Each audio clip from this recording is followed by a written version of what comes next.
Ah, hoy vamos a ver qué son las APIs, qué es una arquitectura de software, como para saber cuáles son los tipos de APIs, qué son los microservicios, cuáles son las arquitecturas de software monolíticas, cuáles son los tipos de APIs, cuáles vamos a utilizar más nosotros, cuáles son las más famosas.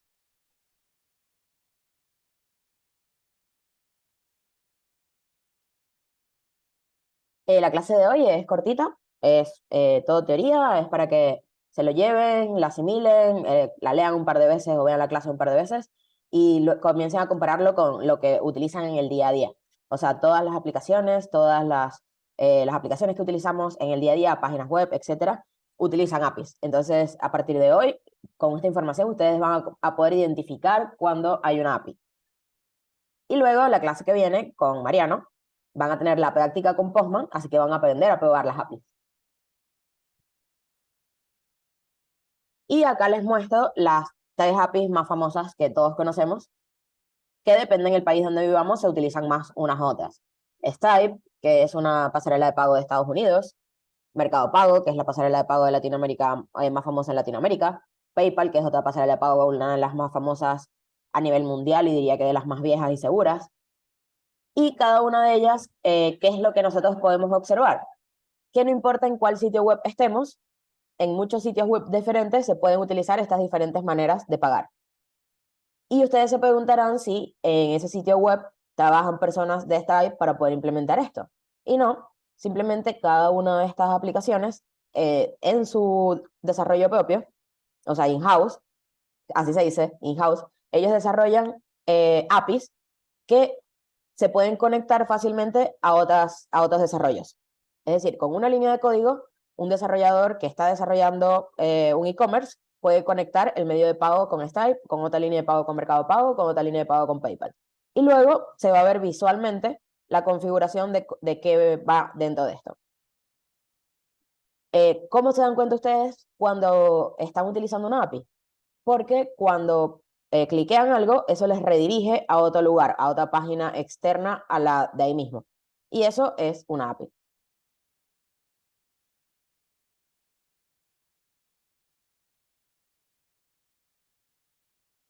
Ahora, vamos a hablar sobre qué es una arquitectura de software.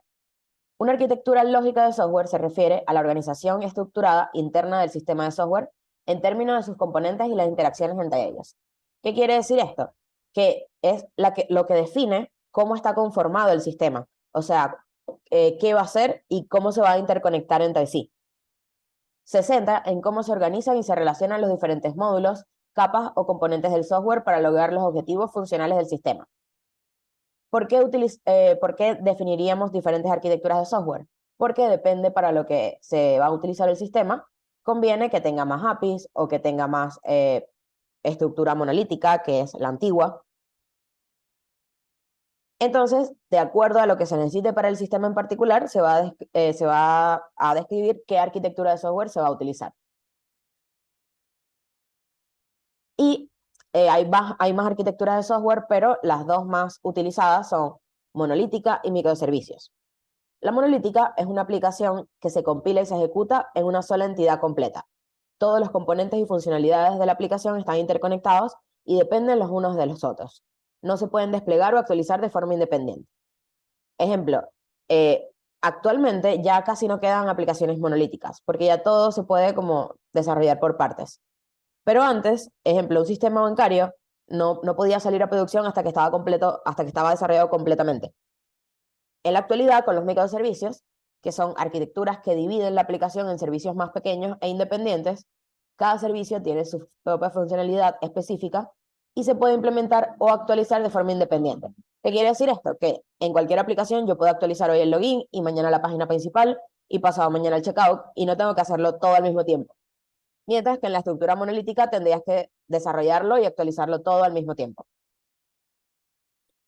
Los microservicios pueden comunicarse entre sí a través de interfaces bien definidas. Y acá abajito les dejé un resumen de la diferencia entre ambos, que por lo general es una pregunta que les van a hacer en los test teóricos. En conclusión, una aplicación monolítica es todo unificado donde todos los componentes están conectados, mientras que una arquitectura de microservicios divide la aplicación en servicios más pequeños y flexibles que pueden operar de manera independiente.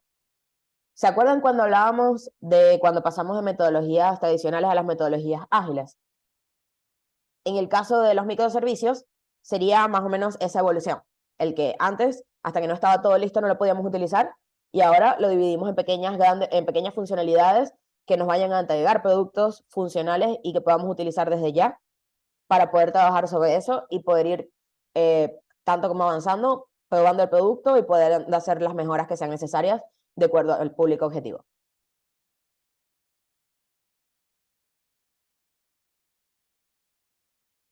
Acá tienen una imagen gráfica de la diferencia entre las arquitecturas monolíticas y los microservicios. Entonces, si se dan cuenta, en la monolítica, cada una de sus partes es esencial, porque no es compartida entre las demás. O sea, cada una de esas partes lo que hace es totalmente único. Es decir, el login solo te loguea y te manda una señal a una base de datos.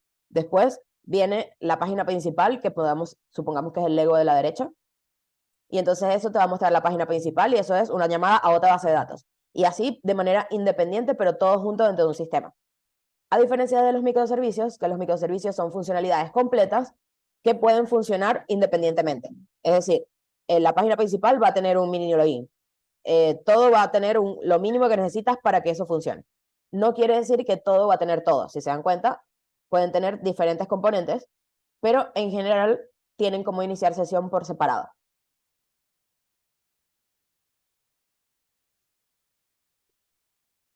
Acá también nos comenta Diego que lo relacionó también con las metodologías.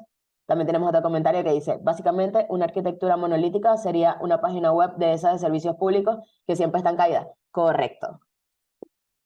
Vieron que siempre dice aquí que redireccionando a la API y tal, y dice el nombre del servicio, del trámite que vas a hacer. O sea, la página web del país y el trámite que vas a hacer. Sí, esos son microservicios. Y bueno, el gobierno se ve que paga bien poco por su alojamiento en la nube y se cae todo el tiempo, o además no tienen los protocolos, o sea, no tienen las automatizaciones para que cuando se caiga se levante. O sea, los microservicios se caen un montón. Es normal que se caigan un montón porque se caen por todo, por muchas llamadas, porque se llenó el caché, por lo que sea. Pero los buenos equipos de desarrollo de backend hacen como unos, no test automatizados, serían como unos procesos automatizados donde cuando el microservicio se cae, hace lo necesario para que lo levante al momento y no necesite de la interacción humana para que ese servicio arranque de nuevo. En el gobierno necesitas quien sea que le haga un clic de reiniciar.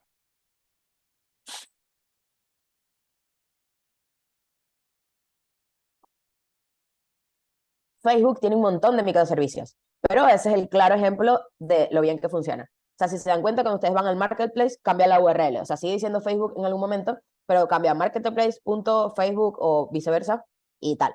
Y entonces, cuando tiene otra parte de la URL, eso es un microservicio.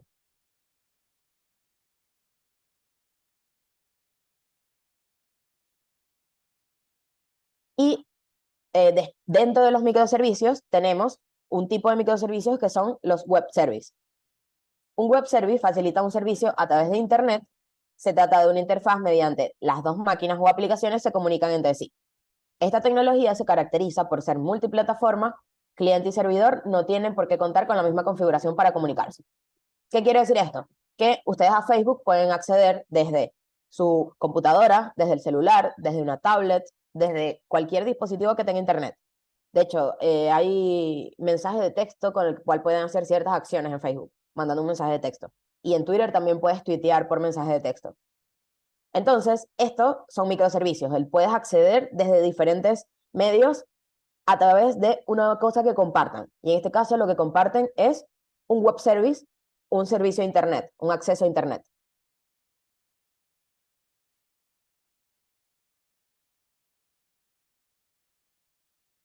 Y dentro de los microservicios que están los web service, están también las APIs. Y las APIs son las interfaces de programación de aplicaciones, conocidas también por la sigla API. Es una interfaz que define las interacciones entre múltiples intermediarios, entre ellos bases de datos, otras APIs, para obtener datos de terceros. Es un conector entre varias interfaces para poder interactuar y obtener datos de varias fuentes. Entonces, acá las APIs vienen a proveerle a ustedes datos, información, imágenes, cualquier tipo de contenido que ustedes estén consumiendo de diferentes medios de donde ustedes necesitan consumirlo. En vez de ustedes estar se metiendo en muchas páginas web diferentes, esto va y lo busca y los conecta.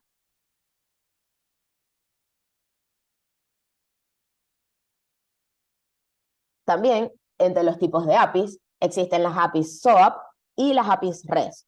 Nosotros, más que nada en nuestra vida como QA, vamos a utilizar más que nada las APIs REST. Y vamos a leer qué significa cada uno. SOAP es un protocolo ligero para el intercambio de información en entornos descentralizados y distribuidos. Los mensajes SOAP son la transmisión de información de remitentes a destinatarios. Es un protocolo oficial cuyo mantenimiento está a cargo del consorcio World Wide Web. Y el formato en el que se exportan o se manejan los datos de SOAP es en XML. ¿Qué quiere decir que está a cargo de un consorcio? Que no, o sea, nosotros no podíamos desarrollar sobre esto, solo lo podemos utilizar y podemos consumir lo nuevo que ellos creen. Pero no podemos crear cosas totalmente nuevas, o sea, no, como partes del lenguaje de programación no podíamos crear. Mientras que en REST sí podíamos. Y REST, lo que significa es transferencia de estado representacional. Es un conjunto de principios arquitectónicos, admite comunicaciones confiables y de alto rendimiento a escala. Puede ser implementada y modificada fácilmente, lo que brinda visibilidad, portabilidad entre plataforma a cualquier sistema de API. ¿Qué quiere decir esto? Que en REST es totalmente abierta, es open source, todo el mundo puede desarrollar sobre ella, todo el mundo lo puede utilizar casi que de manera gratuita, o sea, en general lo puedes utilizar de manera gratuita. Lo que pagas es como tu espacio en el servidor, pero la API puedes conseguir acceso a APIs o códigos de APIs gratis. Y en las APIs pueden ser utilizadas en XML y en formato JSON también. Para comentar algo gracioso, yo en mi primer trabajo en Panamá, en sistemas, estaba trabajando como consultor de sistemas en un CRM de una venta de venta de publicidad en una televisora. Y como en mi primera semana, en una reunión, mi jefa, que era la gerente del departamento, me dice que le envíe el formato JSON. Y yo le entendí que le enviara el formato a JSON. Y yo tenía un formato que me habían dado ahí de minuta para levantar unos requerimientos y que me firmaran y tal.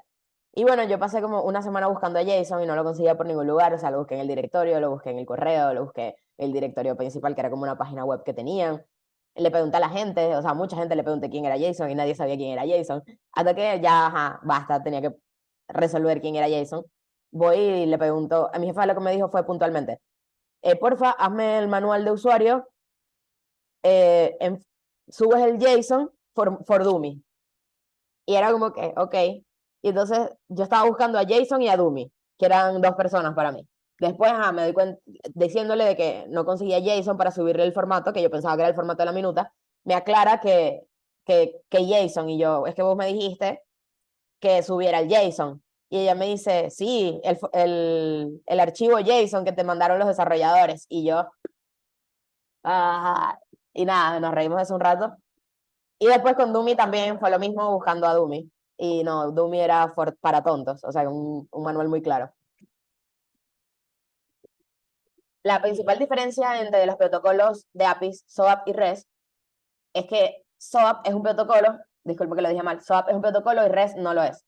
O sea, REST es un conjunto de principios arquitectónicos, o sea, son como varios comandos de programación que se van juntando para dar una orden. En cambio, SOAP sí tiene como comandos eh, estructurados que no pueden ser cambiados ni modificados ni agregados más. Mañana no, el lunes, con Mariano, ustedes van a estar practicando es con Postman, es decir, que van a estar practicando con API REST. Para practicar API SOAP no hay acceso porque no hay gratuitas, sino que estas por lo general siempre son privadas porque son de instituciones bancarias, financieras, etc. Así que esto lo van a usar netamente cuando entren a trabajar a alguna institución que tenga que ver con finanzas. Y este protocolo es más utilizado en los lugares que tengan que ver con finanzas porque estos datos XML ocupan menos espacio, pesan menos, pero también son menos accesibles. Es decir, se envían mediante Internet por HTTP, que es un protocolo que no te permite tampoco como que interferirlo en el camino y modificarlo. O sea, los Cuando envías por protocolo SOAP, de principio a fin se interpreta cuando llega. No hay manera como de hackearlo en el camino. A diferencia de en REST, que como se conecta a Internet global, sí hay manera de interferirlo y de hackearlo en el camino. O de modificarlo. Acá tenemos toda la definición y la historia de qué significa REST, porque en algunos test técnicos les pueden hacer alguna preguntita de este texto. O sea, dos o tres preguntas, no les van a hacer tres preguntas de esto, sino que pueden ser como tres preguntas diferentes que les hagan acerca de esto, depende de la entrevista. Y REST significa estado representacional de transferencia. Es un tipo de arquitectura de desarrollo web que se apoya totalmente en el estándar HTTP. Vieron que hay ciertas páginas web que no es la que utilizamos en el día a día, sino como de ONGs y eso, que no tienen el HTTP adelante, sino que tienen HTTPS.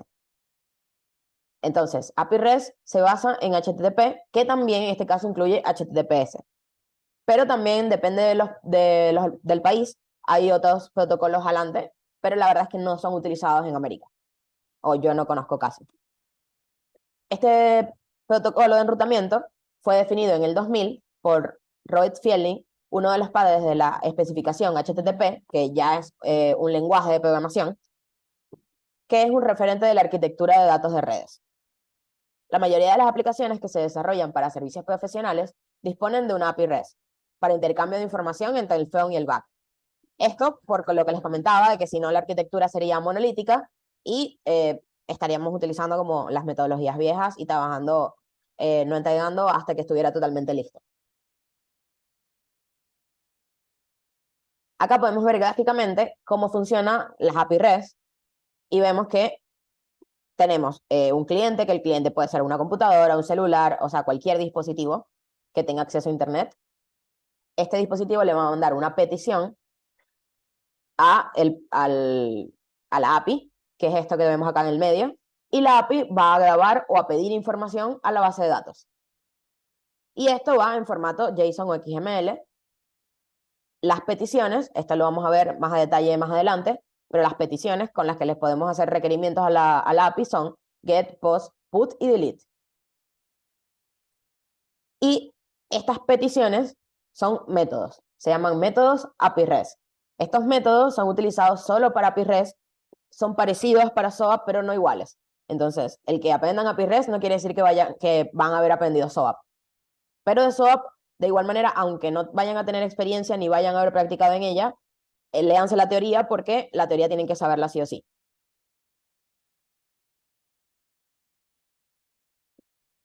Y los métodos API REST vamos a poder encontrar bastantes similitudes con SQL y con SQL y lo que vimos ayer en la clase anterior de bases de datos. El primer método o el más utilizado es el GET, que el GET es para consultar o leer datos, que podría ser similar o lo mismo que un SELECT en SQL. Es decir, el GET lo utilizamos en una API REST para consultar y leer datos, y el SELECT lo utilizamos en una base de datos SQL para consultar y leer datos. Luego tenemos el POST, que el POST es un crear, estoy creando un archivo nuevo. Esto en SQL sería un create, que es como un dar de alta un registro nuevo. Luego tenemos el put, que es editar, que en SQL sería lo mismo que edit, o edit no, update. Un put sería lo mismo que en SQL es un update. Luego tenemos un delete, que es eliminar, en SQL es lo mismo, es eliminar. Y por favor, no estemos dándole delete a las cosas. Aunque en el caso de las APIs no es tan delicado como en la base de datos, porque puedes darle delete a todos los registros de la base de datos, pero nunca te podrías borrar de la API que va a ir a la base de datos, pero nunca te podías borrar la base de datos. Mientras que en SQL ustedes sí se podían borrar sin querer la base de datos utilizando el delete. Así que a la API ténganle menos miedo que a SQL, que no hay manera de que la dañen. A lo mucho le hicieron muchas peticiones y se cayó y eso está ok porque entonces hay que evaluar para que aguante más peticiones. Luego tenemos el patch, que es lo mismo que un update, pero en este caso en API REST es para editar una parte concreta, no para editar todo el registro. Que en el caso de SQL sería un update, where y marcando el campo donde se quería updatear. En este caso utilizamos patch. Estos métodos, apréndanselo de memoria qué significa cada uno, porque están súper fáciles.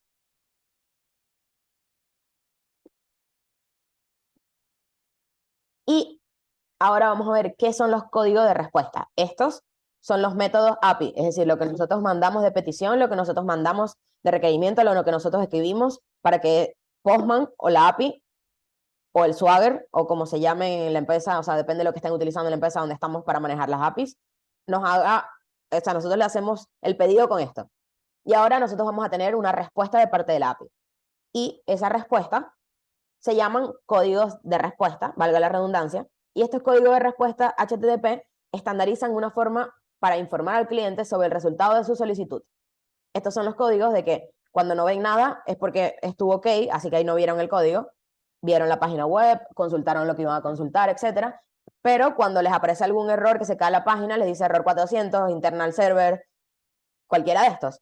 Esto es porque, bueno, están teniendo algún error y obviamente lo que está ok no te muestro, sigo de largo, pero lo que estoy de error de parte de Fountain no se está programando es para que cuando salga este error muestre algún mensaje lindo.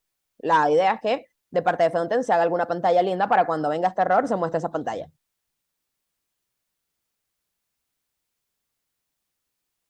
Y estos códigos de error hay muchísimos, pero yo les dejé en las diapositivas los más utilizados y los que les van a preguntar siempre, sí o sí, en todos los test técnicos.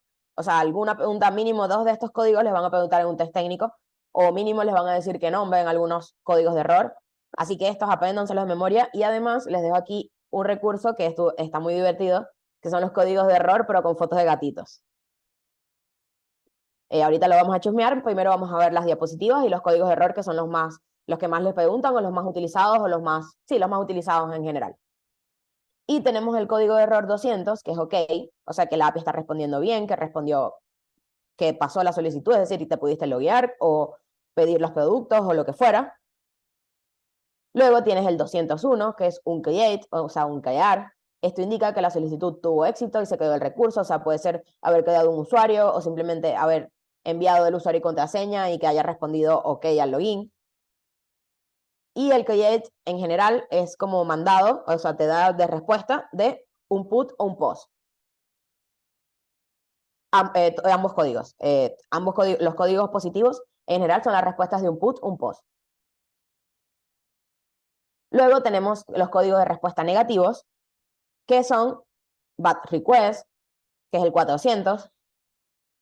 Estos códigos son de respuesta negativa, o sea, porque no se pudo acceder al recurso con un post o un put.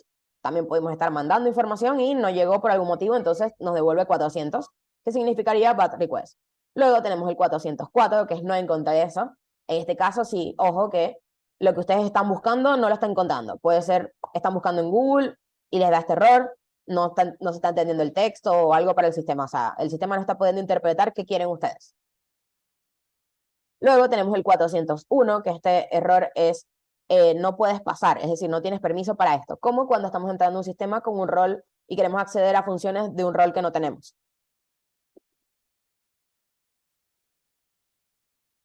Luego tenemos el 405, que es como cuando suben un archivo inválido, de formato inválido, ejemplo. Acá en este campo se puede subir solo imágenes JPG y ustedes quieren subir un PDF. Entonces, el sistema les devuelve este error y este error, el frontend tiene que programar una pantalla que cuando le venga este error les muestra el mensaje de qué está pasando con un lenguaje entendible para ustedes.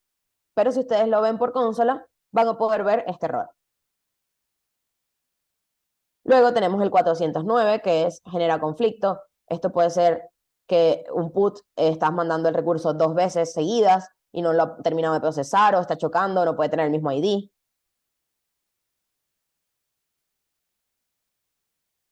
Acá el código de error como del servidor más famoso es el internal server error, que es el código 500. Y esto es como que no sé, o sea, no tengo ni idea por qué estoy fallando, pero estoy fallando. O sea, esto no es problema de programación, esto es problema de parte del servidor que no se está conectando, no está pudiendo acceder o algo por el estilo. Ahora aquí en la página esta de códigos HTTP con gatitos, tienen todos los códigos de error y estudienselo, o sea, denle una ojeada, no es que se los tienen que aprender de memoria como como lo siento un Pokémon. Pero simplemente léanlos un ratito antes de cada entrevista y los que les den las slides, sí, apréndanselos. Esto sí, de memoria, cada uno. Bueno, la clase de hoy es hasta aquí. Les dije que era cortita, es solo teoría. Y ahora, durante estos días hasta la siguiente clase, ustedes de memoria, de ojo, no es una tarea que tengan que escribir ni nada, pónganse en las aplicaciones que utilizan en el día a día a identificar cuáles tienen APIs y cómo se llaman las APIs si es que es visible. Como por ejemplo cuando utilizan la computadora, páginas web en la computadora, seguro ven el nombre de la API, entonces ahí fíjense y me comentan en la siguiente clase.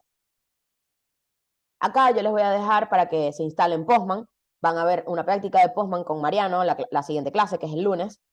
Él va a dirigir la clase de él. Él les va a decir cómo es su metodología de trabajo. En mi caso, yo les voy respondiendo las preguntas a medida que voy terminando un slide. Él les dirá si cada cuánto les va a responder las preguntas, etc. Van a hacer unas prácticas con él. La práctica que van a hacer con él no es que se la tienen que entregar en ese mismo día, sino que eso va a ir con una captura de pantalla para el portafolio para cuando tengan la asesoría personalizada, o sea, va al Notion, a su portafolio. Háganles todas las preguntas que necesiten y, por favor, tengan ya instalado en su computadora Postman. Y así se evitan el hacerlo ese día porque no les va a dar tiempo después de arrancar la práctica. Acá ya yo les subí un videito a YouTube de cómo es la instalación, o sea, de dónde se lo van a bajar y les dejé el link para que lo cliquen y se lo bajen. Mañana cuando les suba el video van a tener también el link de este video.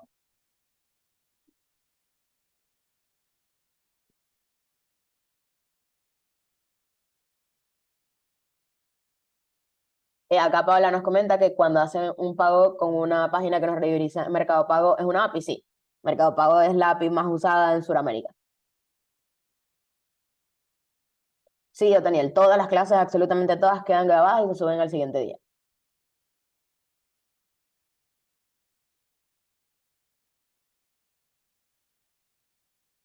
José, quédate conmigo, ya ahorita voy a despedir la clase y se bajan los demás y se queda José Barbosa conmigo, por favor.